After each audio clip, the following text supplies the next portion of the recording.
ನಮಸ್ಕಾರ ಸ್ನೇಹಿತರೆ, ಈ ಸಂದೇಶಗಳು ನಿಮ್ಮ ಮನಸ್ಸಿಗೆ ಸ್ವಲ್ಪವಾದರೂ ಸಮಾಧಾನ ನೀಡುತ್ತದೆ ಎಂದು ಭಾವಿಸುತ್ತೇನೆ.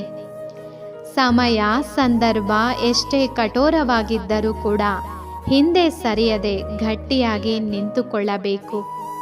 ಏಕೆಂದರೆ ಒಂದು ಸಮಯದಲ್ಲಿ ಹುಳಿಯಾಗಿರುವ ಮಾವಿನಕಾಯಿ ಮುಂದೊಂದು ದಿನ ಸಿಹಿಯಾಗಿ ಬದಲಾಗಲೇಬೇಕು. ಅಪ್ಪ ಅಮ್ಮ ಇಲ್ಲದೆ ಇರುವವರು ಅನಾಥರಾಗುವುದಿಲ್ಲ. ನಿಜವಾದ ಅನಾಥರು ಯಾರೆಂದರೆ ಅಪ್ಪ ಅಮ್ಮ ಇದ್ದರೂ ಕೂಡ ಅವರಿಗೆ ನೋವು ಕೊಡುತ್ತಾರಲ್ಲ ಅವರು. ನಿಮ್ಮ ಜೀವನದಲ್ಲಿ ಯಾವುದೇ ಕಾರಣಕ್ಕೂ ದುಡುಕಬೇಡಿ. ಸಮಯ ಯಾವಾಗಲೂ ಒಂದೇ ರೀತಿ ಇರುವುದಿಲ್ಲ. ತಾಳ್ಮೆಯಿಂದ ಇರಿ, ಏಕೆಂದರೆ ನಿಮ್ಮ ಮುಂದೆ ಮೆರೆದವರೆಲ್ಲ ಒಂದು ದಿನ ಮಣ್ಣಾಗಲೇಬೇಕು. ಜೀವನದಲ್ಲಿ ಯಾವುದೇ ಮನುಷ್ಯ ನೆಮ್ಮದಿಯಾಗಿರಲು ಸಾಧ್ಯವೇ ಇಲ್ಲ. ಇದು ಈ ಜಗತ್ತಿನ ಕಟು ಸತ್ಯವಾಗಿದೆ. ಯಾರೇ ಆಗಿರಲಿ ನೆಮ್ಮದಿ ಜೀವನವನ್ನು ಕೇಳಿಕೊಂಡು ಬಂದಿರುವುದಿಲ್ಲ. ಬೇರೆಯವರನ್ನು ಮೆಚ್ಚಿಸಲು ಬದುಕುವ ಅವಶ್ಯಕತೆಯೇ ಇಲ್ಲ. ಅದು ನಿಮ್ಮ ಬದುಕಾಗಿರುವುದಿಲ್ಲ. ನಿಮ್ಮ ಇಚ್ಛೆಯಂತೆ ಬದುಕುವುದೇ ನಿಜವಾದ ಬದುಕಾಗಿರುತ್ತದೆ. ನಿಮ್ಮ ಜೀವನದಲ್ಲಿ ನಿಮ್ಮ ಗುರಿಯನ್ನು ಮುಟ್ಟಿಸುವ ಕೆಲಸ ಆ ದೇವರು ಮಾಡುತ್ತಾರೆ. ಅದು ಆ ಭಗವಂತನ ಜವಾಬ್ದಾರಿಯಾಗಿದೆ, ಹೌದು. ಆದರೆ ನೀವು ಯಾವ ಗುರಿ ಸಾಧಿಸಬೇಕು ಎನ್ನುವ ಗುರಿ ಇಟ್ಟುಕೊಳ್ಳುವುದು ನಿಮ್ಮ ಆಯ್ಕೆ ಆಗಿರುತ್ತೆ.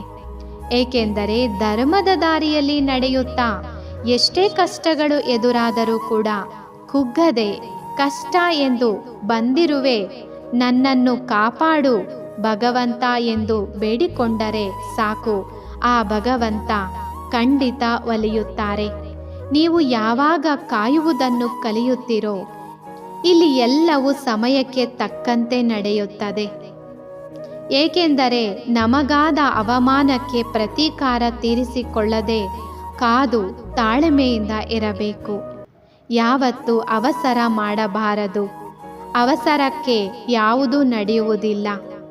ನಾವು ಯಾವಾಗಲೂ ದೇವರ ಮೇಲೆ ನಿಷ್ಕಲ್ಮಶ ಭಕ್ತಿ ಇಟ್ಟಿರಬೇಕು ಮತ್ತು ಮನಸ್ಸಿನಲ್ಲಿ ತೃಪ್ತಿ ಎನ್ನುವುದು ಇರಬೇಕು. ಆವಾಗ ಆ ಭಗವಂತ ನೀವು ಬೇಡಿದಕ್ಕಿಂತ ಹೆಚ್ಚಿನದನ್ನು ದಯಪಾಲಿಸುತ್ತಾರೆ. ಕರ್ಮ ಹೇಳುತ್ತದೆ, ನಿನ್ನನ್ನು ಈಗ ಅತಿಯಾಗಿ ಪ್ರೀತಿಸುವ ಹೃದಯವನ್ನು ಯಾವತ್ತೂ ಕಡೆಗಣಿಸಬೇಡ.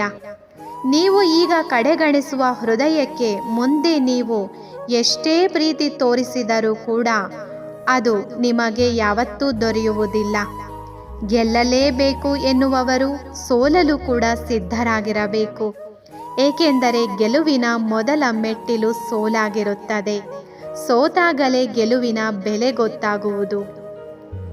ನೀವು ಪ್ರೀತಿಸುವುದಾದರೆ ಯಾವಾಗಲೂ ನಿಮ್ಮ ಆತ್ಮವನ್ನು ಪ್ರೀತಿಸಿ, ನಿಮ್ಮ ಮುಖವನ್ನು ಪ್ರೀತಿಸಬೇಡಿ. ಏಕೆಂದರೆ ಅದು ಶಾಶ್ವತವಲ್ಲ, ಆತ್ಮ ಮಾತ್ರ ಶಾಶ್ವತವಾದದ್ದು. ಅವಶ್ಯಕತೆ ಮುಗಿದ ಮೇಲೆ ಸವೆದು ಹೋದ ಚಪ್ಪಲಿ ಕೂಡ ಅಸಹ್ಯವಾಗಿ ಕಾಣುತ್ತದೆ. ಹಾಗೆಯೇ ಜನರು ನಮ್ಮಿಂದ ಅವರಿಗೆ ಇರುವ ಅವಶ್ಯಕತೆ ಮುಗಿದ ಮೇಲೆ ನಾವು ತೋರಿಸುವ ಪ್ರೀತಿಯು ಕೂಡ ಅಸಹ್ಯವಾಗಿ ಕಾಣುತ್ತದೆ. ಹುಟ್ಟು ಎಲ್ಲೋ, ಸಾವು ಎಲ್ಲೋ, ಬದುಕಿನ ಪಯಣ ಇನ್ನೆಲ್ಲೋ. ಆದರೆ ಪಯಣದ ದಾರಿಯಲ್ಲಿ ನಮಗೆ ಸಿಗುವ ಸ್ನೇಹ, ಪ್ರೀತಿ, ವಿಶ್ವಾಸ ಮಾತ್ರ ನಮ್ಮ ಮನಸ್ಸಿಗೆ ತುಂಬ ಹತ್ತಿರವಾಗಿ ಬಿಡುತ್ತೆ. ನೆನಪುಗಳು ಜೀವಂತವಾಗಿರುತ್ತವೆ ಮತ್ತು ಯಾವಾಗಲೂ ಶಾಶ್ವತವಾಗಿರುತ್ತವೆ. ಜಗತ್ತಿನ ಭಾಗ್ಯವಂತ ವ್ಯಕ್ತಿ ಯಾರೆಂದರೆ ಅವರ ಹತ್ತಿರ ಅಹಂಕಾರ, ದ್ವೇಷ, ಅಸೂಯೆ, ಮೋಸ ಯಾವುದೂ ಇಲ್ಲದೆ ಕೇವಲ ಅವರ ಬಳಿ ಇರುವುದರಲ್ಲಿ ಸಂತೃಪ್ತಿಯನ್ನು ಪಡೆಯುವಂತಹವರು. ನೀವು ಯಾವತ್ತೂ ನೊಂದುಕೊಳ್ಳಬೇಡಿ. ಆ ದೇವರಿದ್ದಾರೆ. ಆದಷ್ಟು ಬೇಗ ನಿಮ್ಮ ಈ ಕೆಟ್ಟ ಸಮಯ ದೂರವಾಗುವುದು.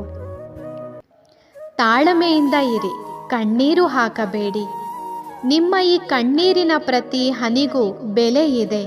ನಿಮ್ಮ ಕಣ್ಣೀರಿನ ಹನಿಗೆ ಆ ಭಗವಂತ ಬೆಲೆ ಕೊಡುತ್ತಾರೆ.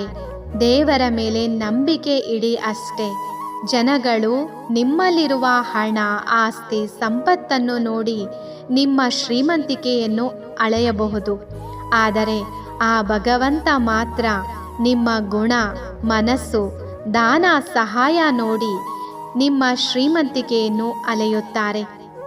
ದೀಪ ಮಾತನಾಡುವುದಿಲ್ಲ, ಆದರೆ ಅದರ ಬೆಳಕು ದೀಪದ ಪರಿಚಯವನ್ನು ನೀಡುತ್ತದೆ. ಅದೇ ರೀತಿಯಾಗಿ ಸ್ನೇಹಿತರೆ, ನೀವು ನಿಮ್ಮ ಬಗ್ಗೆ ಏನೂ ಹೇಳಬೇಡಿ, ಒಳ್ಳೆಯ ಕೆಲಸಗಳನ್ನು ಮಾಡ್ತಾ ಬನ್ನಿ. ಅದೇ ನಿಮ್ಮ ಪರಿಚಯವನ್ನು ನೀಡುತ್ತದೆ. ಈ ವಿಡಿಯೋ ನಿಮಗೆ ಇಷ್ಟವಾದಲ್ಲಿ ಕಾಮೆಂಟ್ ಮುಖಾಂತರ ನಿಮ್ಮ ಅಭಿಪ್ರಾಯವನ್ನು ನಮಗೆ ಖಂಡಿತ ಕಳಿಸಿ. ನಮಸ್ತೆ.